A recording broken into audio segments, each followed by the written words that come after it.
पहले हम ये देखेंगे कि जैसे मान लीजिए हमको किसी भी एंगल का ट्रिग्नोमेट्री का थोड़ा सा एक रिव्यू ये देखना होगा मेरे को ये कि अगर हम एंगल्स को अगर क्वाड्रेंट में हम शो करें तो यहाँ पर ये होता है 0 डिग्री। 0 डिग्री को हम बोल सकते हैं 90 डिग्री इंटू 0। ये होता है 90 डिग्री, इसको बोला जा सकता है 90 डिग्री इंटू 1। ये होता है 180 डिग्री, मतलब 90 डिग्री इंटू 2। इधर 270 डिग्री, 90 डिग्री इंटू 3। और जब घूम फिर कर इधर आ जाते हैं तो इसको हम 90 डिग्री इंटू 4 बोल सकते हैं। इसी तरह से जब हम आगे पहुंचेंगे तो ये 90 डिग्री इंटू 5 हो जाएगा, 90 degree into 6, 90 degree into 7, 90 degree into 8। तो ये इस तरीके से चलते रहते हैं, ठीक है। तो इसमें हम ये कहते हैं कि ये वाला हम 0 डिग्री से जब भी कभी हमें एंगल्स मेजर करते हैं तो हम इस तरह से एंटी क्लॉकवाइज, मतलब जैसे घड़ी चलती है तो घड़ी तो इस तरह से चलती है लेकिन हमको उल्टा चलना है, एंटी क्लॉकवाइज। तो ये वाला जो पोर्शन है गुड़ी जी, इसको हम बोल देते हैं और का मतलब क्या है कि यहाँ सारे ट्रिग्नोमेट्रिक रेशियोज पॉजिटिव होते हैं, ठीक है। उसके बाद यहाँ पर हम बोलेंगे साइन, यहाँ पर सिर्फ साइन पॉजिटिव होगा। अच्छा, साइन पॉजिटिव है तो कॉसेक भी पॉजिटिव होगा, क्योंकि साइन और कॉसेक एक दूसरे के रेसिप्रोकल होते हैं। अच्छा, और यहाँ पर केवल टैन पॉजिटिव तो इसका मतलब कॉट भी पॉजिटिव होगा, और इधर कॉस पॉजिटिव तो इसका मतलब उसका रेसिप्रोकल सैक वो भी पॉजिटिव होगा। एक तो ये चीज़ जो आपने 11th में करी है तो ठीक है, नहीं करी है तो ठीक है, कोई बात नहीं, अब समझ लीजिए। उसके बाद हम ये कहते हैं कि कोई भी एंगल होता है तो उस एंगल को हम इस तरीके से लिखते हैं, जैसे sine 90 into n plus theta. हम इसको इस तरह से लिख देते हैं, sine 90 into n plus theta. ये जो है ये साइन थीटा के इक्वल होता है, साइन थीटा के इक्वल होता है। यहाँ पर लिखेंगे इफ एन इज इवन, और ये कॉस थीटा के इक्वल होता है इफ एन इज ऑड। समझ गए कि अगर एन इवन होगा तो sine 90 into anything, 90 into 2, 90 into 4, 90 into 6 कुछ भी अगर आ जाए तो वो हमारा क्या हो जाएगा, साइन थीटा के इक्वल हो जाएगा। और अगर मान लीजिए ये जो n है, जो n इस पर मल्टीप्लाई हो रहा है, ये अगर ऑड है, ऑड मतलब 90 इंटू 1, 90 इंटू 3, 90 इंटू 5, तो ये कॉस थीटा के इक्वल हो जाता है, ठीक है। अब इसमें कोई और फॉर्मूला आपको याद करने की ज़रूरत नहीं, ठीक। अब इसी तरीके से हम ये कहते हैं कि अगर cos 90 into n plus theta है तो ये क्या हो जाएगा, इसका भी बिल्कुल सेम यही फंडा है, cos theta if n is even, sine theta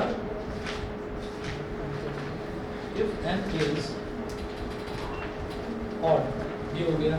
इसी तरीके से आप अगला देखिएगा, साइन कॉस, फिर मैं बात करूंगा टैन की, तो tan 90 into n plus theta, 90 into n plus theta, तो इसको मैं बोलूँगा अगेन, ये हो जाएगा tan theta if n is even, और cot theta if n is odd.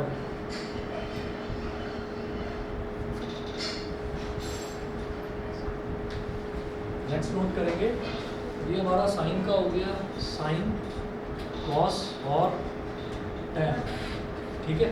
अब इसी तरीके से जब टैन का लिया है तो फिर आप कॉट का ले लो, cot 90 into n plus theta, ये क्या हो जाएगा, cot theta if n is even, tan theta if n is odd.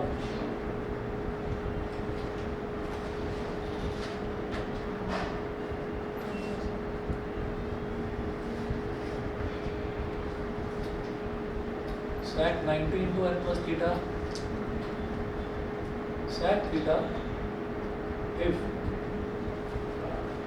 n is even, और cosec theta if n is odd।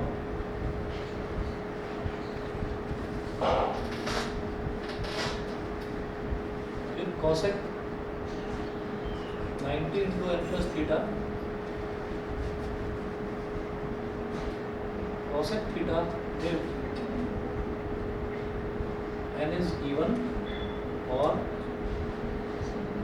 sec theta if n is odd। ठीक है, तो अब आप ये देखिएगा कि इसमें नोट करके एक चीज और लिखनी है, SIGN, ये वाला साइन, SIN वाला नहीं, SIGN वाला साइन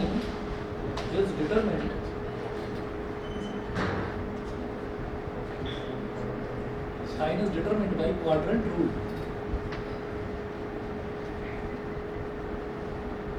जो साइन है उसको हम क्वाड्रेंट रूल से ही पता लगाएंगे।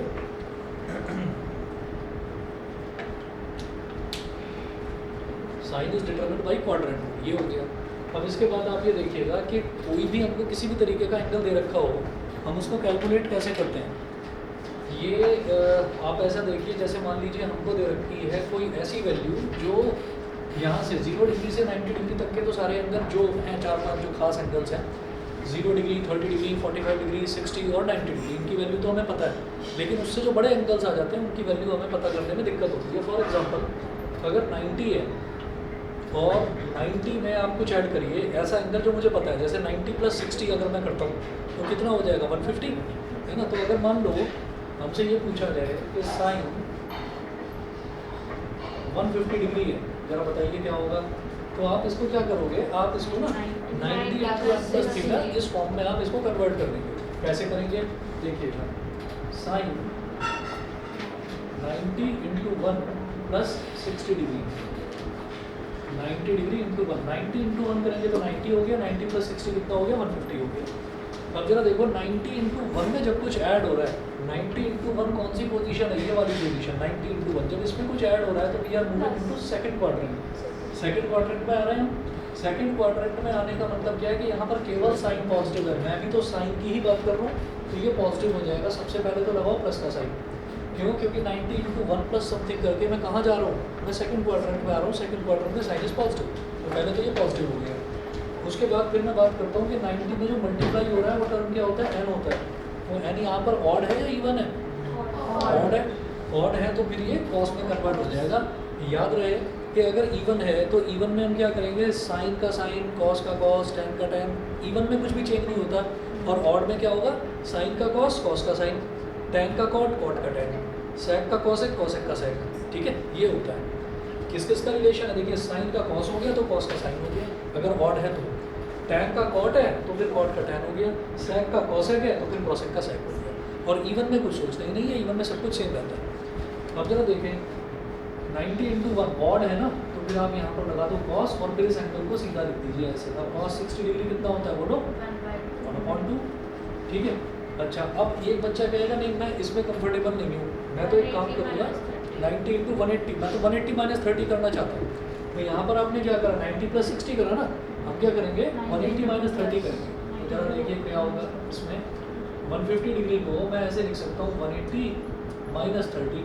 अब ये माइनस वाली फॉर्म मैंने देखी नहीं है, मैंने तो प्लस वाला ही देखा, 90 × समथिंग + थीटा, माइनस वाला नहीं पता। कोई बात नहीं, इसको प्लस में ही कन्वर्ट कर दो। तो प्लस में कैसे कन्वर्ट करेंगे, 180 को क्या लिखेंगे 90 × 2, तो यहाँ ऐसे लिखें साइन 90 × 2 ±30 डिग्री, ±30 डिग्री, ये हो गया। अब क्या करना है, 90 × 2 में कुछ ऐड हो रहा है, भले ही वो नेगेटिव का ऐड हो रहा हो, मुझे उससे कोई मतलब नहीं है। 90 × 2 में कुछ ऐड हो रहा है तो हम कहाँ जा रहे हैं, 90 × 2 में ऐड हो रहा है तो हम थर्ड क्वाड्रेंट में आ रहे हैं। थर्ड क्वाड्रेंट में सिर्फ टैन पॉजिटिव, बाकी सब कुछ तो नेगेटिव, ठीक है। तो ये जो साइन है ये नेगेटिव हो जाएगा, क्योंकि सिर्फ टैन पॉजिटिव होता है। टैन पॉजिटिव हुआ तो कॉट भी पॉजिटिव होगा, क्योंकि टैन और कॉट रेसिप्रोकल होते हैं। तो यहाँ लगा दीजिएगा माइनस का साइन। फिर ये क्या है, इवन, इवन है तो इवन का मतलब साइन का साइन ही रहेगा। चलिए ये भी हो गया। और फिर एंगल एज इट इज, ठीक। अच्छा, एक खास चीज़ शायद पता होगी है, अगर साइन माइनस थीटा है तो ये माइनस साइन थीटा हो जाता है। अगर टैन माइनस थीटा है तो ये भी माइनस टैन थीटा हो जाता है। लेकिन अगर कॉस माइनस थीटा होता है तो माइनस अंदर ही कंज्यूम हो जाता है, खत्म हो जाता है, वो प्लस के कॉस थीटा के इक्वल होता है। समझ समझ गए? तो अब वही चीज़ यहाँ पर मुझे देखने को मिल रही है कि साइन के आगे नेगेटिव लिखा हुआ है, तो ये नेगेटिव बाहर आ जाएगा। नेगेटिव बाहर आ जाएगा तो पहले से ये एक नेगेटिव है, तो नेगेटिव नेगेटिव पॉजिटिव हो गया। जब पॉजिटिव हो गया तो ये बन गया साइन का 30 degree is equal to 1/2, is equal to 1/2। समझ गए? पहले से माइनस क्यों था? देखिए फिर से मैं देखूंगा कि सबसे पहले मुझे साइन SIGN ये वाला साइन कि उसका साइन क्या है, पॉजिटिव है नेगेटिव है, वो पता लगाना होता है। साइन 90 × 2 180 - 30 कर दिया एक तो मैंने। 150 को दो तरह से लिखा जा सकता है, 90 + 60 180 - 30। 180 - 30 करा तो 90 × 2 ± 30। अब 90 × 2 में कुछ ऐड हो रहा है, 90 × 2 ये वाली पोजीशन है 180 वाली, जब इसमें कुछ ऐड हो रहा है तो हम थर्ड क्वाड्रेंट में आ गए। थर्ड क्वाड्रेंट में सिर्फ tan पॉजिटिव है, बाकी सब कुछ नेगेटिव है। ये तो साइन है तो ये नेगेटिव होगा, इसलिए यहाँ माइनस आ गया। ठीक है, इसलिए यहाँ माइनस आ गया। यहाँ प्लस क्यों आया था? साइन 90 × 1 में कुछ ऐड हो रहा है, तो 90 × 1 में जब कुछ ऐड हो रहा है तो हम कौन से क्वाड्रेंट में आ रहे हैं? सेकंड में। सेकंड में तो साइन पॉजिटिव होता है, तो इसी वजह से पॉजिटिव आ गया। फिर यहाँ पर ये ऑड था तो साइन का कॉस हो गया। यहाँ पर इवन है तो साइन का साइन ही रहा। इवन है तो जो ट्रिग्नोमेट्रिक रेशियो है वही रहेगा, और अगर ऑड है तो इनके कॉम्प्लीमेंट्री काउंटर पार्ट्स होते हैं, जैसे साइन का कॉस कॉस का साइन, टैन का कॉट कॉट का टैन, सेक का कॉसेक कॉसेक का सेक। ठीक है, ये होता है। और कितना भी बड़ा आप एंगल ले लीजिए, मान लीजिए हम ये ले लेते हैं इसमें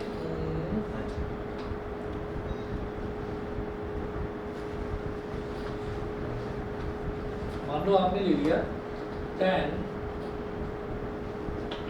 1860 1860 डिग्री, कितना बड़ा एंगल ले लिया कि ये बताइए क्या होगा। तो ये कैसे निकाला जाएगा?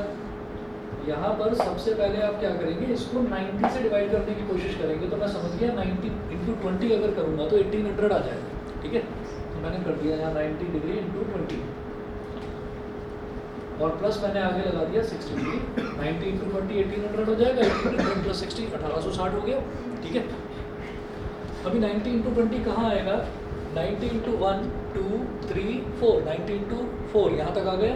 5 6 7 8 9 10 11 12 13 14 15 16 17 18 19 20, तो 19 × 20 90 × 20 यहाँ आएगा।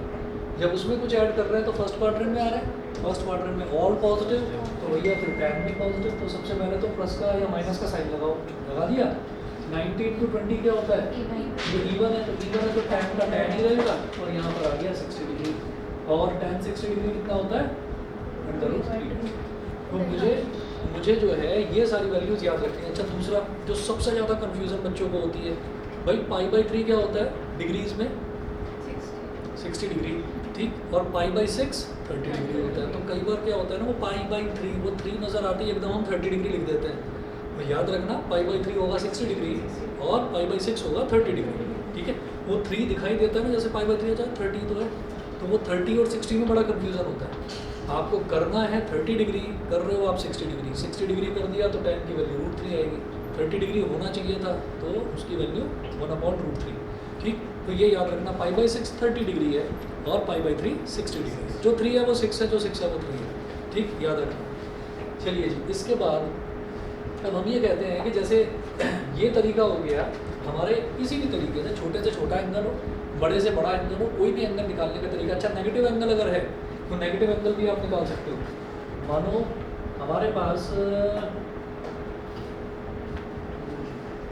मानिए साइन 1080 मान लो ये है, तो इसमें मुझे क्या करना होगा? मान लीजिए नेगेटिव एंगल है और काफ़ी बड़ा नेगेटिव एंगल है, तो साइन -θ को पहले तो पॉजिटिव बनाओ। क्या करोगे?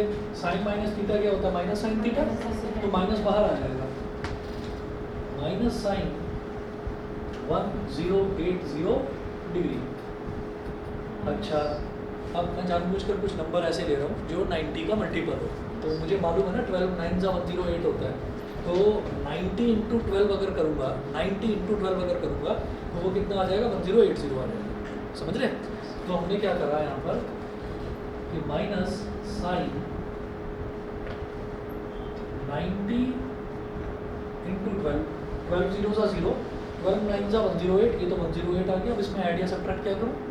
0, प्लस का 0 डिग्री कर दो। ठीक है, 90 × 12, भाई 4 का ही तो मल्टीपल है, तो जरा देखो 90 × 1 90 × 2 90 × 3 4 5 6 7 8 9 10 11 12। तो इसका मतलब मैं वापस इसी पोजीशन पर आ गया। जब इसमें कुछ ऐड हो रहा है तो I am going into first quadrant. First quadrant में ऑल पॉजिटिव। ये जो माइनस साइन पहले से लगा हुआ है इसको मत छेड़ना, ये तो है ही। क्वाड्रेंट रूल के हिसाब से यहाँ पर क्या आएगा? प्लस साइन, क्योंकि मैं फर्स्ट क्वाड्रेंट में आ रहा हूँ। फर्स्ट क्वाड्रेंट में ऑल पॉजिटिव, तो ये प्लस हो गया। 90 to 12, 12 क्या इवन नंबर? इवन नंबर का मतलब क्या? साइन का साइन ही हो गया और जीरो। ये माइनस प्लस तो माइनस हो जाएगा और साइन जीरो जीरो होता है तो जीरो, सीधा सीधा जीरो। अब सोचिए प्लस कर रहे हैं तब भी एक ऐड, अगर हम जीरो भी प्लस कर रहे हैं तो भी हम ये मानेंगे कि तो भी हम यही मान रहे हैं कि हम उससे आगे जा रहे हैं। प्लस अगर कर रहे हैं ना तो ये समझना कि आगे ही जा रहे हैं। बस ये एक चीज़ याद रखना। मतलब उसकी न्यूमेरिकल वैल्यू पे कोई डिपेंड बस बस कि जैसे यहाँ पर प्लस माइनस थीटा कर रहा है तो ये -30 से दिमाग में एकदम आ रहा है नहीं, हम थर्ड क्वाड्रेंट में नहीं जा रहे हैं तो सेकंड में आ रहे हैं, तो वो लॉजिक मत लगाना बस, ठीक। और फिर उसके बाद कोई दिक्कत नहीं होगी, ठीक है ना। हर एक में बस ये फंडा मानकर चलना है कि ये थीटा है, ये अंधा थीटा है, ठीक है ना। ये पॉजिटिव है ना ये नेगेटिव है ना ये जीरो है, अंधा है बस ये। तो हम भी अंधे ही हैं, हमें नहीं दिखाई दे रहा कुछ भी, हम तो बस आगे बढ़ेंगे, पीछे जाना ही नहीं है हमको, ठीक है। चलिए अब इसके बाद अब बात करते हैं इनवर्स ट्रिग्नोमेट्री की, ठीक है। इतना रिवीजन बहुत है, इसके अलावा अभी मुझे ज़रूरत नहीं है ट्रिग्नोमेट्री के उन फॉर्मूलों की जो आप 11th में नहीं करके आए। तो जो आप वो वाले जो फॉर्मूले हैं उनकी ज़रूरत हमको डिफरेंशिएशन में पड़ेगी। तो टोटल 29 फॉर्मूले हैं, वो मैं आपको शीट भेजूँगा, अभी कहो तो अभी भेज देता हूँ। अभी ज़रूरत नहीं है उसकी, कन्फ्यूज़ हो जाओगे। हाँ वही जो लास्ट ईयर भेजे थे ना वही वाले। तो वो फॉर्मूले हमको पहले याद करने ही पड़ेंगे, क्योंकि जब हम डिफरेंशिएशन करेंगे सबसे पहले क्वांटिटेटिव वाला चैप्टर तो हो जाएगा ऐसे। डिफरेंशिएबिलिटी कर लेंगे, सिलेबस में है, पिछले 10 साल से कोई क्वेश्चन आया नहीं है डिफरेंशिएबिलिटी का, सिलेबस में है इसलिए कर लेंगे, ठीक है। क्वेश्चन आने की कोई गारंटी है नहीं, जब आया ही नहीं इतने टाइम से। बाकी अब बता दूंगा 7 जून के बाद बता दूंगा आ रहा है या नहीं आ रहा, इस बार भी तो होगा ना। अच्छा तो उसमें तो डिफरेंशिएशन आ नहीं था, फर्स्ट टर्म में भी नहीं आया। तो डिफरेंशिएशन में डिफरेंशिएबिलिटी वाला पोर्शन आएगा या नहीं ये नहीं पता, लेकिन फिर जब प्रॉपर डिफरेंशिएशन स्टार्ट होगा तो डिफरेंशिएशन स्टार्ट होने से पहले हमको ट्रिग्नोमेट्री के सारे फॉर्मूले याद होने चाहिए, नहीं तो सब्स्टिट्यूशन वाला मेथड हम लगा ही नहीं सकते, ठीक है। चलिए ये मैं डाल रहा हूँ इधर से, सर आपने जो वाले फॉर्मूले थे वो सारे याद होने चाहिए, जो लास्ट ईयर भेजे थे ना, हाँ वो वाले वो करनी है। इसमें मैंने किसी भी बच्चे को धोखे में नहीं रखा, मैंने पहले भी लास्ट ईयर भी बताया था कि बिना ट्रिग्नोमेट्री के काम चलेगा नहीं, ठीक है। वैसे तुम सारे गजनी हो, भूल जाते हो। बॉडी भी उतनी बढ़ गई थी, लिखवा लो उसको क्या करूँगा।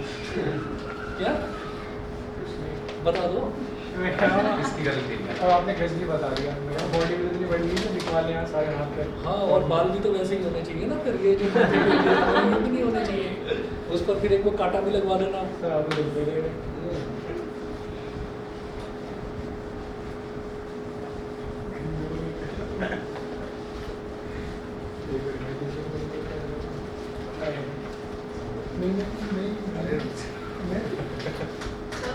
जी स्कूल में भी ना सर ने ऐसे ही करा है कि बी का होल जो इनवर्स था उससे B inverse into A inverse पक्का इन्वर्स था या कॉम्प्लीमेंट था? तो फिर होता होगा फिर इन्वर्स का कोई रूल, मैंने ट्राई करके देखा नहीं, पर कहीं मैंने एनसीईआरटी में भी नहीं लिखा हुआ नहीं देखा ये वाला रूल। हाँ है, अभी है, कोई डाउट है? दोबारा बोलो, ये मास्क में ना मुझे थोड़ा कम सुनाई देता है, दोबारा बोलो।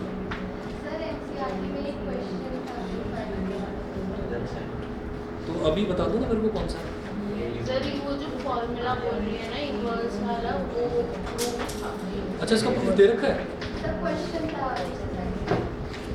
अच्छा एक मिनट रुको जरा, उसमें वो चीज़ यूज़ हो रही है, बताएंगे कौन सा है? बुक दो है, एक बार देख कर बताओ।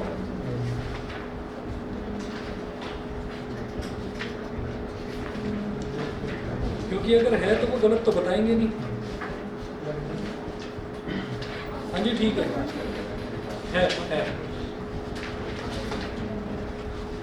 पेज नंबर 91 पर आ जाओ, सबसे नीचे वाली लाइन, पेज खोलते ही सबसे पहले ये दिखाई देगी। पेज नंबर 91 पर सबसे नीचे वाली लाइन देखिए, if A and B are invertible matrices of the same order, A B का whole inverse is equal to B inverse A inverse. ठीक है। हाँ, तो इसका मतलब ये है जो ट्रांसपोज में रूल लग रहा है वो इन्वर्स में भी लग रहा है, सही बताया आपने। चलिए जी, अब इसके बाद जरा ये देखिएगा,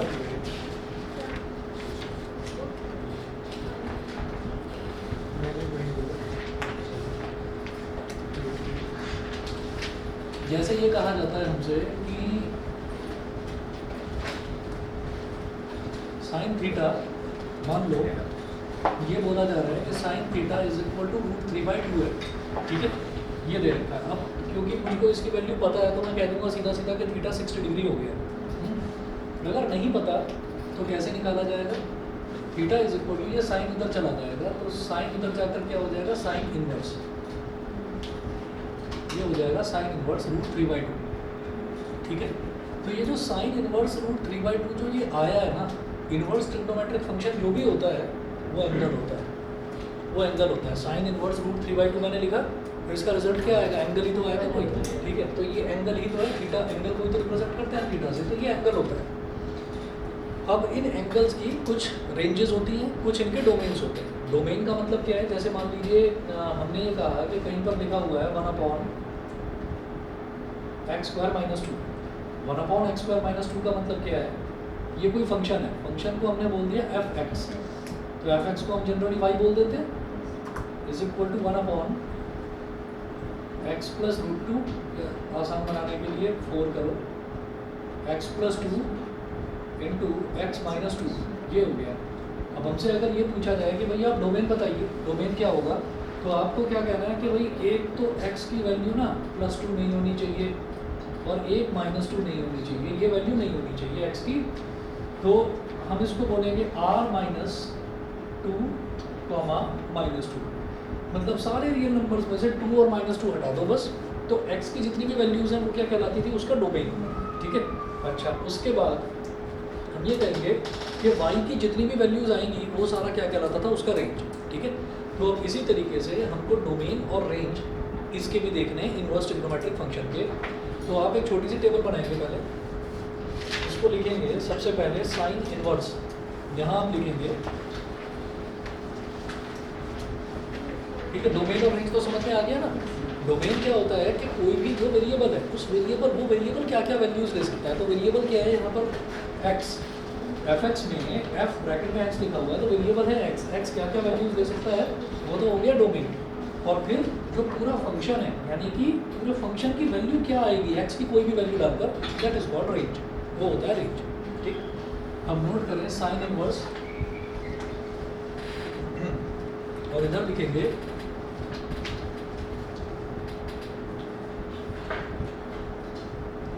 डोमेन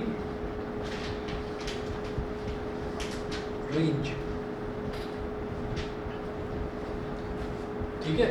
तो फंक्शन क्या है, इनवर्स ट्रिग्नोमेट्रिक फंक्शन, तो ये क्या हो गया, ये हमारे पास, इसको आप ऐसे लिख सकते हैं f(x) is equal to sine inverse x, sine inverse x मतलब ब्रैकेट में जो टर्म लिखा जाएगा साइन इनवर्स के आगे वो उसका x होगा, x यानी कि उसका डोमेन होगा। तो हम ये कहते हैं कि साइन इनवर्स जो है, स्क्वायर ब्रैकेट लगाइए, -1, +1, ये केवल -1 और +1 के बीच में ही लाई करता है। -1 से बड़ा नहीं हो सकता, +1 से +1 से बड़ा नहीं हो सकता, और -1 से छोटा नहीं हो सकता, उन दोनों के बीच में लाई करेगा। और -1 और +1 के इक्वल भी हो सकता है, इक्वल हो सकता है, इसीलिए स्क्वायर ब्रैकेट लगाया है। ये याद है क्लोज्ड इंटरवल, ठीक है। अच्छा, तो ये तो डोमेन हो गया। वो करने के बाद में जो पूरी वैल्यू आएगी, दैट इज कॉल्ड f(x), वो रेंज। तो रेंज क्या होता है, ये f(x) आता क्या है, ये थीटा ही तो आता है, ये एंगल ही तो होता है। साइन इनवर्स x जो पूरा वैल्यू होती है वो एंगल ही तो होता है। तो एंगल साइन इनवर्स का जो एंगल है, ये -π/2 से +π/2 के बीच में लाई करता है। यहाँ भी स्क्वायर ब्रैकेट लगाइए, -π/2 से +π/2 के बीच में लाई करता है। तो इसका मतलब हम साइन की कोई भी वैल्यू तब निकाल सकते हैं जब एंगल हमारा -90 से +90 के बीच में होगा। उसके मल्टीपल्स न जाने कितने सारे हो सकते हैं, ठीक है। जैसे हमने 1080 भी निकाला तो वो बहुत बड़ी वैल्यू है, ठीक है, तो वो +90 से बड़ी वैल्यू है। पर हम ये कहेंगे कि बेसिकली जितनी भी वैल्यूज़ हैं वो सारी ना अपने आप को रिपीट करती रहती हैं। तो माइनस पाई बाई टू से प्लस पाई बाई टू के बीच की जो वैल्यूज़ हैं उनको बोला जाता है प्रिंसिपल वैल्यूज़। उसके बाद की जितनी भी वैल्यूज़ हैं वो उसकी वैल्यूज़ हो गई, वो उसकी बाद की वैल्यूज़ हो गई। वो सारी वैल्यूज़ जो है वो लाई करेगी इन दोनों की वैल्यूज़ के बीच में। मतलब हमने जैसे देखा कि साइन 1080 डिग्री निकाला, साइन 1080 डिग्री निकाला तो वो क्या आया था अल्टीमेटली सॉल्व करके, साइन 0 डिग्री आ गया था। तो साइन 0 डिग्री 0 कहाँ लाई करेगा, -90 और +90 के बीच में। अब ये -90 क्या है, ये इधर 0 डिग्री है, ये इधर 90 है, ये 180 है, 270 और 360। अगर मैं क्लॉकवाइज चलता जा रहा हूँ तो सारे एंगल पॉजिटिव हैं। 0 डिग्री के बाद 90 डिग्री आ रहा है, अगर सॉरी एंटी क्लॉकवाइज अगर चल रहा हूँ, अगर क्लॉकवाइज चलेंगे तो एंगल सारे के सारे नेगेटिव हो जाएंगे क्योंकि मैं उल्टी डायरेक्शन में चल रहा हूँ। तो ये जो प्लस का 270 है यही -90 है। तो इसकी वैल्यू साइन की यहाँ से यहाँ इधर ही घूमती रहती है, बस इतने एंगल्स में जो इसकी वैल्यू है वही रिपीट होती रहती है बार बार। ठीक है, अच्छा उसके बाद साइन इनवर्स के बाद आप अगला डोमेन और रेंज नोट करेंगे कॉस इनवर्स का। कॉस इनवर्स का ये है -1 to 1, -1 to 1 और इसकी जो रेंज है वो होती है 0 से पाई। तो जो कॉस इनवर्स है, कॉस के जो हम एंगल निकालते हैं वो 0 डिग्री से 180 डिग्री के बीच में लाई करते हैं। ठीक है, देखिए ये जो डोमेन और रेंज है ना, सिर्फ इसको समझने में आपको टाइम लगेगा। इसके बाद जो क्वेश्चंस हैं, क्वेश्चंस जो है वो प्रॉपर्टीज़ पर बेस्ड हैं और प्रॉपर्टीज़ इसकी बेहद आसान है, तो वो आप बड़े आसान तरीके से कर सकते हो। मतलब ज़्यादा से ज़्यादा आप समझ लीजिए कि अगर लेकर बैठोगे ना इस चैप्टर को, ये 2 या 3 घंटे में निपट जाएगा, इसमें कुछ है नहीं। बस ये जो चीज़ें हैं ये समझनी ज़रूरी है। कि कॉस इनवर्स जो है, मतलब कॉस की जब हम वैल्यू निकालते हैं, कॉस थीटा जब हम निकालेंगे तो वो मैक्सिमम +1 तक जा सकता है, मिनिमम -1 तक जा सकता है। रेंज उसकी क्या होगी, 0 से पाई के बीच में इतना। उसके बाद टैन इनवर्स, टैन इनवर्स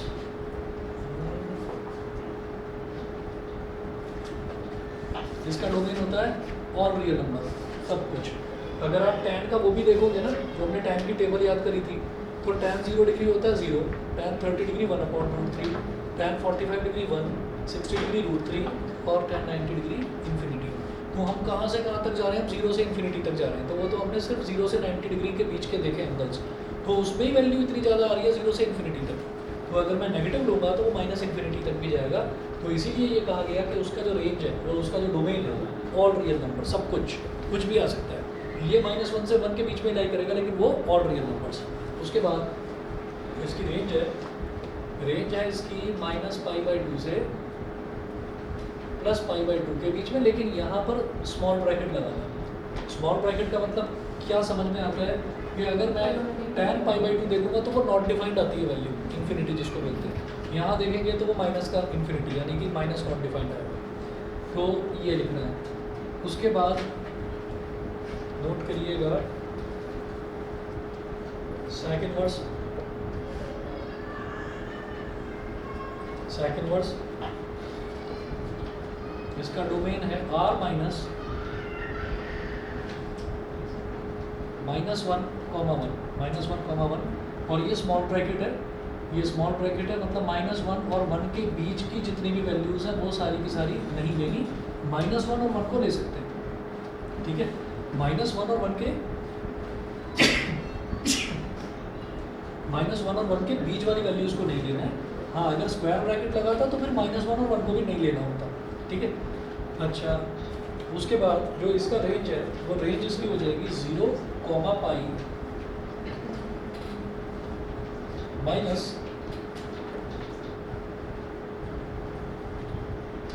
π/2। ये जो कर्ली ब्रैकेट है, कर्ली ब्रैकेट में π/2 लगाने का मतलब क्या है, पर्टिकुलरली π/2। 0 से π के बीच में इसकी रेंज है। जो भी इसकी वैल्यू आएगी वो 0 और π के बीच में ही आएगी। जो भी एंगल निकलेगा, जब मैं सेक का कोई भी एंगल निकालूंगा तो वो 0 और π के बीच में आएगा, जिसमें 0 भी इंक्लूडेड है, π भी इंक्लूडेड है। लेकिन इन्हीं के बीच में 0 से 180 डिग्री के बीच में ही एक वैल्यू 90 डिग्री आती है। 90 डिग्री को हटा दो, गायब कर दो बस। 90 डिग्री पर वो डिफाइंड नहीं होगा। ठीक है, हाँ जी। सेक इनवर्स का ये डोमेन जो है, आप ये देखिएगा कि डोमेन का मतलब क्या है। जैसे मैंने बोला F x is equal to sec inverse x, sec inverse x। अब इसको ना एक तरह से माना जाए, ये जो एफ एक्स है इसको हम थीटा मान लेते हैं, इसको हम थीटा मान लेते हैं क्योंकि sec इनवर्स x एंगल ही होता है, तो हमने इसको थीटा मान लिया। तो थीटा इज इक्वल टू क्या हो गया, sec inverse x। sec inverse को इधर ले आओ, तो sec theta is equal to x। अब जरा टेबल सोचो क्या होती है sec की टेबल। sec की टेबल मतलब मेरे को ये देखना है कि x की वैल्यू क्या है, क्योंकि मैं डोमेन की बात कर रहा हूँ, तो I am talking about x। तो आप ये देखिएगा कि मैं इनकी बात कर रहा हूँ, तो यहाँ पर मैं sec की क्या क्या वैल्यूज आ सकती हैं। तो sec का टेबल याद करो, sec 0 डिग्री पर क्या आ रहा था, sec 0 डिग्री पर था हमारा 1, फिर 30 डिग्री यानी कि cos 30 का रेसिप्रोकल क्या था 2/√3, फिर 45 डिग्री यानी कि √2, फिर 60 डिग्री मतलब 2, और फिर 90 डिग्री मतलब क्या 45, क्योंकि cos 90 क्या था, cos 90 हमारा cos 90 0 था, तो उसका रेसिप्रोकल इन्फिनिटी। ठीक है, तो यहाँ पर हम ये देखेंगे कि जो वैल्यू है ना वो -1 और 1 के बीच वाली कोई भी वैल्यू हमको नहीं लेनी। वो कैसे समझ में आ रहा है कि हम ना इसमें हमने सिर्फ 0 डिग्री से उठाकर देखा है, 0 डिग्री, 30 डिग्री, 45 डिग्री, 60 डिग्री और 90 डिग्री। इसमें मैंने 90 के 0 के नीचे वाला यानी कि नेगेटिव वाला नहीं देखा। तो आप -1 से 1 को अगर स्प्लिट करें ऐसे, इधर -1 है इधर 1 है, तो हम एक काम करते हैं, हम सिर्फ 0 से 1 को स्टडी कर लेते हैं, सिर्फ 0 से 1 को स्टडी कर लेते हैं, नेगेटिव वाला अभी स्टडी करने की ज़रूरत नहीं है। हम ये कह रहे हैं ना कि कोई भी रियल नंबर ले सकते हैं, हम x में कोई भी रियल नंबर ले सकते हैं। ये क्या आया, ये वैल्यू आ रही है x की ही वैल्यू आ रही है सारी की सारी, 1, 2/√3, √2, 2 नॉट डिफाइंड, ये सारी x की वैल्यूज आ रही है। क्यों, क्योंकि ये सब sec थीटा है। अब एंगल मैंने उसके अंदर डाल दिया, sec 30 डिग्री 2/√3, sec 45 इतना, sec 60 इतना, sec 90 इतना, ये सारी x की वैल्यूज आ रही हैं। यहाँ पर आप ये देखो कि 0 से 1 के बीच की वैल्यू क्या कोई है, 0 से 1 के बीच की वैल्यू ये 2/√3 है, ये 2/√3 है, ये √2 है, √2 की वैल्यू क्या होती है 1.414। ठीक है, ये 2 तो 2 है, नॉट डिफाइंड क्या है, बहुत बड़ी वैल्यू। और ये वाली वैल्यू जो है ये क्या होगी बेटा, देखो 2/1.732। जब न्यूमरेटर डिनोमिनेटर से बड़ा होता है तो वैल्यू 1 से ज़्यादा ही आती है, वैल्यू 1 से ज़्यादा आती है। तो आप सिर्फ पॉजिटिव वाले में देख लो, सिर्फ पॉजिटिव वाले में हमारी 0 से 1 के बीच की वैल्यू आ नहीं रही है, 0 से 1 के बीच की वैल्यू नहीं आ रही है सिर्फ पॉजिटिव वाले में। ऐसे ही जब मैं नेगेटिव वाले में जाऊंगा तो -1 से 0 के बीच की वैल्यू नहीं आएगी। बिल्कुल एग्जैक्ट 1 वैल्यू आ रही है हमारे पास। ठीक है, तो अब वो कह रहे हैं कि आपको वो एग्जैक्ट 1 वाली वैल्यू को हटा देना है, वो हमको हटा देना है। तो इस वजह से मैंने वही बोला कि भाई 1 वाली तो नहीं आ रही, तो इसी वजह से वो 1 हटवाया है उन्होंने ये कहा कि एग्जैक्ट जो 1 वाली वैल्यू है वो नहीं लेनी है आपको। ठीक है, तो अब आप ये देखिएगा कि कोई भी रियल नंबर आप ले सकते हो, लेकिन -1 और 1 के बीच की वैल्यू को गायब कर देना है। ठीक, अच्छा दूसरी चीज़ मैं एक और बताऊंगा इसमें कि इसको ना जिस तरह से हम समझ रहे हैं, इतना ज़्यादा बहुत ज़्यादा समझने की ज़रूरत नहीं है। अच्छा ज़रूरत नहीं है तो फिर हम ये टेबल बना क्यों रहे हैं, ये टेबल इस वजह से बना रहे हैं कि एक नंबर का क्वेश्चन वो आता ज़रूर है, जैसे फिल इन द ब्लैंक्स होते हैं, fill in the blanks, true false, इस तरीके का एक नंबर का क्वेश्चन आता है। बाकी किसी क्वेश्चन में मैं तो 10 साल से देख रहा हूँ, इनकी ज़रूरत पड़ती ही नहीं है, सिर्फ प्रॉपर्टीज़ हैं और प्रॉपर्टीज़ बेहद आसान है। ठीक, किसी क्वेश्चन में इनकी ज़रूरत नहीं पड़ती, सिर्फ और सिर्फ ये है कि भाई आपसे वो एक नंबर का क्वेश्चन पूछा जाएगा कि इसकी रेंज ये होती है, बताओ ट्रू है या फॉल्स है, इसकी रेंज इज़ डैश, बस ये आ जाएगा, वो आपको बताना है। तो एक नंबर का क्वेश्चन इनवर्स ट्रिग्नोमेट्री में से इस टेबल में से ज़रूर आते हैं। इसकी ज़रूरत आगे ग्रेजुएशन तक भी कहीं नहीं पड़ती, वहाँ तो खैर पड़ती ही नहीं है, वहाँ तो कैलकुलेटर हाथ में आ जाता है। तो साइन वाइन की जो इतनी सारी वैल्यूज़ हैं, कौन से क्वाड्रेंट में क्या है, कुछ नहीं, सीधा वैल्यू डालो, आंसर निकालो, वो हो जाता है। तो कुल मिलाकर ये है कि आपको ये सिर्फ और सिर्फ उस एक नंबर के क्वेश्चन के लिए ये टेबल रटनी है कि कहाँ से कहाँ तक वैल्यू जाती है उसकी। ठीक है, बस इतना याद करो। ठीक, पहले कभी आते थे जस्टिफिकेशन वाले क्वेश्चन, वो आने बंद हो गए। ठीक है ना, क्योंकि अब समझा रहा हूँ मैं तो हो सकता है थोड़ा समझने में सर में दर्द भी हो रहा हो, ये चलते रहा है। ऐसी और असर गर्मी इतनी होती है। हाँ गर्मी ज़्यादा है, हाँ भाई ज़रा ध्यान रखना, पानी पी कर आया करो और जाते ही पानी पिया करो। 44 था ना, कल पता है आज 45 डिग्री मैक्सिमम 45 डिग्री है क्या आज का? मैक्सिमम टेम्परेचर 45 तक है। अच्छा कल 44 था, मुझे तो ये लग रहा था 44 हो गया, ये 15 अपर है। और अभी अप्रैल है, अभी अप्रैल है, मई और जून तो आया नहीं। चलिए अगला देखिएगा, ये tan इनवर्स हो गया, sec इनवर्स हो गया, फिर नोट करें cot इनवर्स, फिर नोट करिएगा cot इनवर्स। cot इनवर्स है हाँ, तो धीरे धीरे क्या करना है ना, ये जो आप ये देख रहे हैं कि हर साल आजकल बड़ा इंपॉर्टेंट ये हो रखा है कि बार बार CBSE की वेबसाइट खोलने की ज़रूरत पड़ती है। उसका रीज़न यही है, बार बार वो सिलेबस में जो अपडेशन कर रहे हैं, जो चेंज कर रहे हैं। जैसे आप 11th क्लास में थे तो आपने ग्राफ्स ऑफ ट्रिग्नोमेट्रिक फंक्शन नहीं करा होगा, लेकिन आपने NCERT की बुक में देखा था कि वो दे रखा था, तो ग्राफ्स ऑफ ट्रिग्नोमेट्रिक फंक्शन वहाँ से हटा दिया। अच्छा अगर वो होता तो फिर इस सब चीज़ों की रेलेवेंस समझ में आती कि tan का ग्राफ कैसे बनता है, साइन का कैसे बनता है, कॉस का कैसे बनता है, तो वो उन्होंने हटा दिया है। तो ये वाली चीज़ भी धीरे धीरे जो है लेस इंपॉर्टेंट होती जा रही है। पर हाँ इतना ज़रूर है, फिर इन द ब्लैंक में एक क्वेश्चन आता है इस नंबर का, इसलिए ये करना है। सेक इनवर्स, कॉट इनवर्स, इसके बाद देखिएगा अगला नोट करो कॉसेक इनवर्स।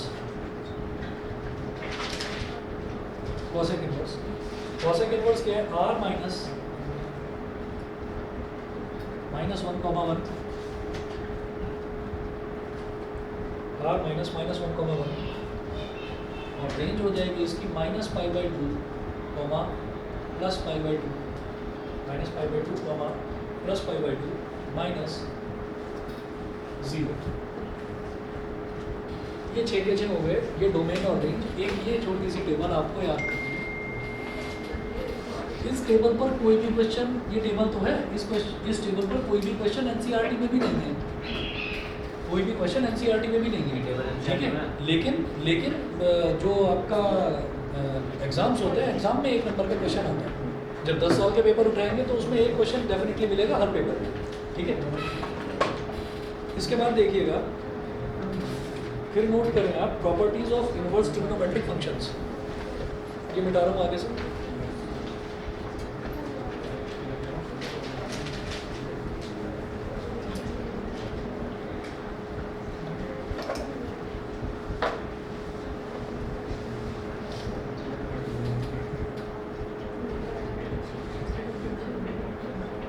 अब लिखिएगा प्रॉपर्टीज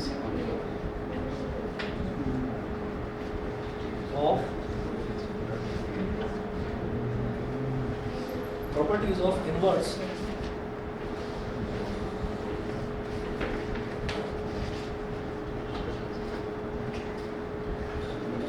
trigonometric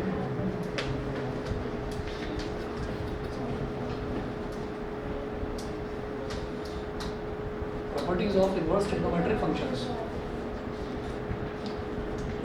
फर्स्ट प्रॉपर्टी है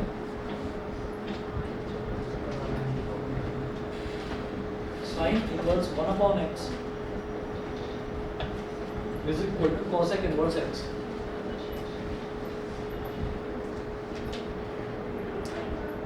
is equal to cosec inverse x।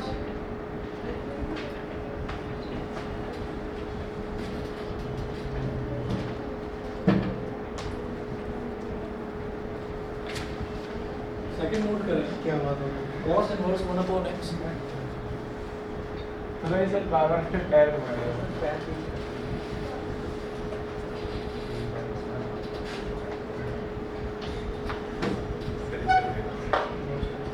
is equal to sec inverse x। अगला लिखें tan inverse 1/x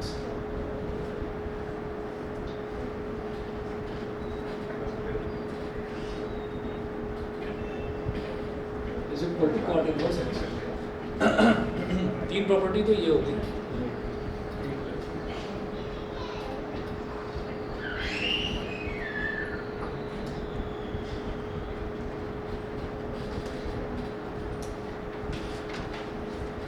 फोर्थ लिखिएगा साइन इनवर्स -x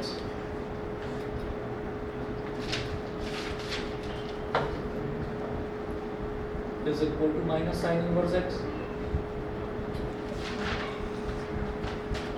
अगला लिखें tan inverse minus x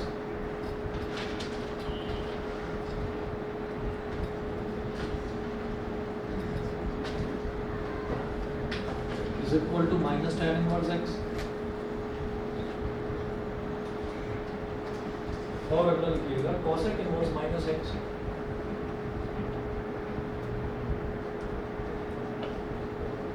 is equal to minus cosec inverse x.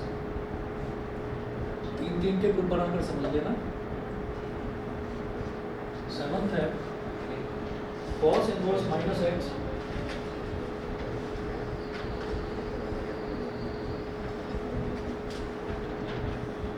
Is equal to pi minus cos inverse x. Eighth है sec inverse minus x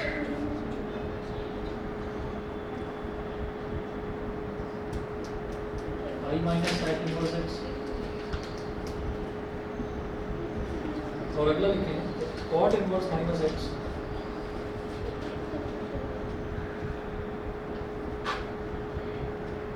is equal to pi minus cot inverse x. तीन ये हो गया, ठीक है। उसके बाद ten लिखेंगे sine inverse x plus cos inverse x is equal to pi by 2। 11 tan inverse x plus cot inverse x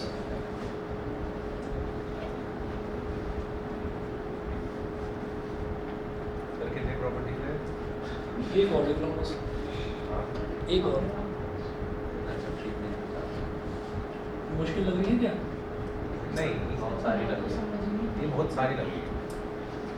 sec inverse x plus cosec inverse x is equal to pi by 2। हाँ जी, जरा देखिएगा, अगर sign inverse 1/x है या cos inverse 1/x है या tan inverse 1/x है, तो अगर 1/x है तो वो cosec इनवर्स x बन जाएगा। ये एक तरह से ना ऐसे ही समझो कि जैसे थीटा हमारे पास हो गया साइन इनवर्स 1/x, थीटा हो गया साइन इनवर्स 1/x। ये जो साइन इनवर्स या cos इनवर्स कुछ भी लिखा रहता है, ये पूरा का पूरा होता क्या है, एंगल होता है। अब अगर मान लीजिए साइन इनवर्स को इधर ले आऊँ तो क्या बन जाएगा, sine theta. Sine theta is equal to हो गया 1/x। रेसिप्रोकल ले लो, साइन थीटा को मैं ऐसे भी तो लिख सकता हूँ 1/cosec theta is equal to 1/x। तो यहाँ से x क्या हो गया, cosec थीटा। तो अगर इसको इधर ले आएंगे तो ये cosec इनवर्स x क्या हो जाएगा, थीटा के इक्वल। cosec को अगर इधर ले आएंगे और ये जो थीटा है, ये थीटा साइन इनवर्स 1/x ही तो था। तो देखिए साइन इनवर्स 1/x क्या किसके बराबर हो गया, cosec इनवर्स x के बराबर। तो इसका मतलब अगर हम sin x और cosec x में रिलेशन देखते थे तो क्या होता था, 1/sin x is equal to cosec x, ये होता था। लेकिन जब इन्वर्स है तो इन्वर्स में जो अंदर लिखा हुआ है उसका रेसिप्रोकल हो जाता है बस। अगर साइन इनवर्स 1/x है तो उसमें cosec इनवर्स अगर निकालना है, cosec इनवर्स निकालना है, उसके रिलेशन निकालना है साइन इनवर्स के साथ, तो अंदर वाले टर्म का रेसिप्रोकल हो जाएगा। समझ गए? साइन इनवर्स 1/x था, उसको मैंने थीटा मान लिया। साइन इनवर्स को इधर ले आया तो क्या बन गया, थीटा, साइन थीटा।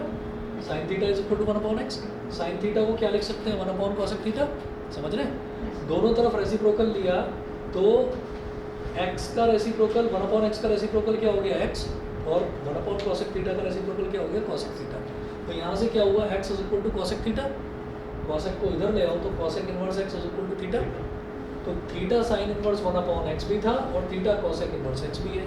तो इसका मतलब साइन इनवर्स 1/x और cosec इनवर्स x दोनों इक्वल होंगे। इसी तरीके से हम ये देखते हैं कि cos और sec एक दूसरे के रेसिप्रोकल होते हैं।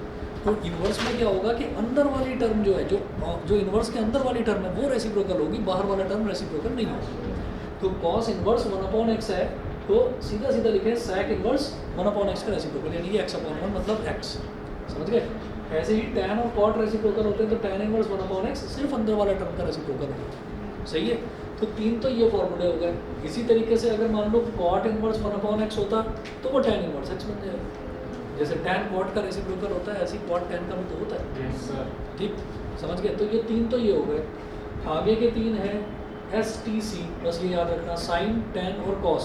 साइन, टेन और कॉस, इन तीनों में क्या होता है कि अगर साइन इनवर्स माइनस एक्स है, टेन इनवर्स माइनस एक्स है, कॉसेक इनवर्स माइनस एक्स है, तो बस माइनस साइन बाहर निकल जाता है। ठीक, क्या हो जाता है? Minus sine inverse x, minus tan inverse x और माइनस कॉसेक इनवर्स एक्स। ठीक है, अब आ जाइए, ये हमारा है CST यानी कि कॉस, सेक और कॉट। CSC कॉस, सेक और कॉट, ये वाला। तो जब कॉस, सेक और कॉट की बात करते हैं तो इनमें अगर माइनस माइनस माइनस लगा हुआ है आगे, तो इसको सॉल्व करने के लिए क्या करते हैं? Pi minus cos inverse x, pi minus sec inverse x, pi minus cot inverse x. तो इन तीनों में क्या करना है? अगर नेगेटिव वाला आपके पास अंदर टर्म दे रखा है तो आप उसको पॉजिटिव कैसे बनाएंगे? पाई में से सब्ट्रैक्ट करके, पाई minus cos inverse x. Actually ये सारी चीज़ें ना इससे रिलेटेड है, इससे रिलेटेड है। इसमें बहुत ज़्यादा डीप में जाने की ज़रूरत, मैं समझ नहीं रहा हूँ, फालतू में कन्फ्यूज़न बढ़ेगा। क्वेश्चंस जो हैं वो छोटे छोटे आने हैं आपके, ठीक है? तो उन्हीं को, उनका काम बस इतनों से हो जाएगा, इसके अलावा किसी की ज़रूरत नहीं पड़ेगी। एक फार्मूला टैन इनवर्स का और होता है, वो आपको बाद में बताऊँगा, पहले एक एक्सरसाइज करेंगे। उसके बाद देखिएगा ये 3 फार्मूले और हैं, sine inverse x plus cos inverse x pi by 2, tan inverse x plus cot inverse x pi by 2, sec inverse x plus cosec inverse x pi by 2। ये कैसे याद रखे जा सकते हैं कि जब हम sine 90 into n plus theta करते थे तो उसमें जब n था, n अगर ऑड हो जाता था तो साइन का कॉस बन जाता था, कॉस का साइन बन जाता था। Is equal to pi by 2 आ रहा है, यानी कि कॉम्प्लीमेंट्री होते हैं साइन और कॉस। तो इसका मतलब जब साइन इनवर्स एक्स और कॉस इनवर्स एक्स करेंगे, दोनों का एडिशन करेंगे तो वो पाई बाई 2 आएगा। साइन इनवर्स एक्स क्या है? साइन का एंगल, साइन की वैल्यू नहीं, एंगल, किसका एंगल निकाल रहे हैं, किसका साइन निकाल रहे हैं। कॉस इनवर्स एक्स क्या है? ये उसका एंगल हो गया कॉस का। तो साइन और कॉस के जो दोनों एंगल्स होते हैं वो हमेशा कॉम्प्लीमेंट्री होते हैं, इस वजह से दोनों का एडिशन पाई बाई 2। ऐसे ही टैन और कॉट कॉम्प्लीमेंट्री होते हैं, इसीलिए दोनों के इनवर्स का एडिशन पाई बाई 2। ऐसे ही सेक इनवर्स और कॉसेक इनवर्स एक्स का दोनों का एडिशन पाई बाई 2। ठीक है, अब ये सारा मिटा रहा हूँ और आप इसके क्वेश्चन शुरू करिएगा। पेज नंबर 41 पर एग्जाम्पल नंबर 1 देखिए, पेज नंबर 41 एग्जाम्पल नंबर 1। ये नोट कर लिया इधर, नोट तो रख ले बट बिठा लो। कोई बात नहीं, बैठ जाएगा ये बड़ा आराम से हो जाएगा। ठीक है, ये मिटा रहा हूँ मुझे।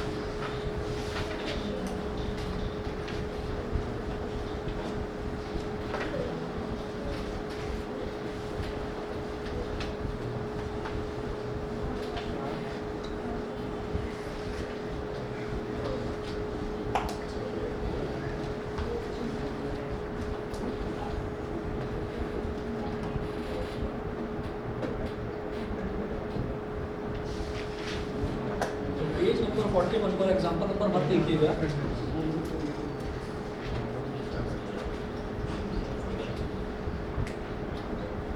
एग्जाम्पल नंबर 1 को बोल रहे हैं find the principal value of sine inverse 1/√2।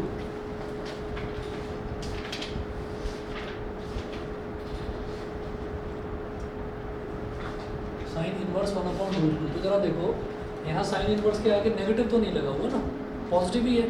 और साइन के टेबल में 1/√2 कहाँ आता है? 45 पर, 45 मतलब पाई बाई 4। एक ही नंबर की औकात है, क्वेश्चन की एक नंबर से ज़्यादा का नहीं है।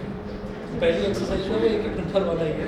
ठीक, आगे चलिए नंबर की तुलना एग्जाम्पल नंबर 2 पर आ जाओ। हाँ हाँ क्वेश्चन हो गया पहला? हाँ हाँ हो गया। हाँ, तो ये वाले फॉर्मूले से ये है क्यों? ये फॉर्मूले ये आया क्यों? भाई बुक का कवर देखकर ये नहीं कहा जा सकता कि बुक अच्छी है या बुरी है ना? तो पहला एग्जांपल देखकर ये नहीं कहा जा सकता कि बस आगे चलो जरा। देखिए ऐसा है कि अभी तक तो ये तो पॉजिटिव ही था ना अंदर एंगल, अगर नेगेटिव आया होता तब ये लगाते कुछ हिसाब किताब करते ये भी तो हैं। पॉजिटिव फर्स्ट हाँ, ये वाला पॉजिटिव है लेकिन रेसिप्रोकल तो नहीं है ना, या तो सीधा 1/√2 दे रखा है, 1/√2 दे रखा है तो सीधे सीधे करो ना, जब हमको पता ही है। ठीक, चलिए एग्जाम्पल नंबर 2 देखते हैं। बहुत मजा आ रहा है सर ये हम पता नहीं कान में पता नहीं सर, कुछ क्या है? तुम कुछ कहते हो कभी तुम कुछ कहते हो। सर ये लग रहा है छोटी बच्ची बेटा अगस्त आते आते ना हंसी उड़ जाएगी, बता रहा हूँ। कॉट इनवर्स -1/√3 क्या हो गया? सर पता नहीं पार हो गया करेगा और ना हाँ जी, अच्छा कॉट के आगे अगर नेगेटिव लिखा हुआ है, कॉट के आगे अगर नेगेटिव लिखा हुआ है तो pi minus cot inverse x. Pi minus cot inverse 1/√3। बताना जरा कॉट के टेबल में √3 कहाँ आता है? tan के में बिल्कुल सही, tan के में 30 पर आता है, tan के में 60 पर √3 आता है, तो 1/√3 कॉट में 60 पर आएगा। पाई माइनस 60 डिग्री क्या होता है? Pi by 3। ये क्या हो गया? 3 pi minus pi 2 pi by 3। ठीक, चलो जी एक्सरसाइज 2.1 जो है कर लेना 10 क्वेश्चन। अब मैं बता देता हूँ टाइम कितना लगेगा इन 10 क्वेश्चनों को करने में। शायद 5 ही मिनट लगेंगे या शायद 10 मिनट, 10 ही मिनट लगेंगे। अरे वो 14 अभी छोड़ो सर ये तो मैं अभी मैं 10 तक कह रहा हूँ, बस मैं कह रहा हूँ 10 तक कर देना। सर आप थोड़ा सा आगे ठीक है, मतलब यहाँ से नीचे तक लिफ्ट में जाओगे ना, उसी में कर देना हाँ मैं सभी करूँ बस। एक्सरसाइज 2.1 का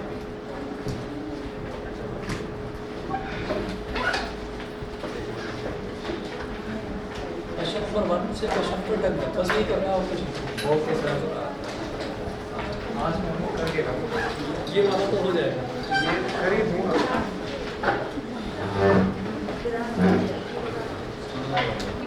गुड इवनिंग।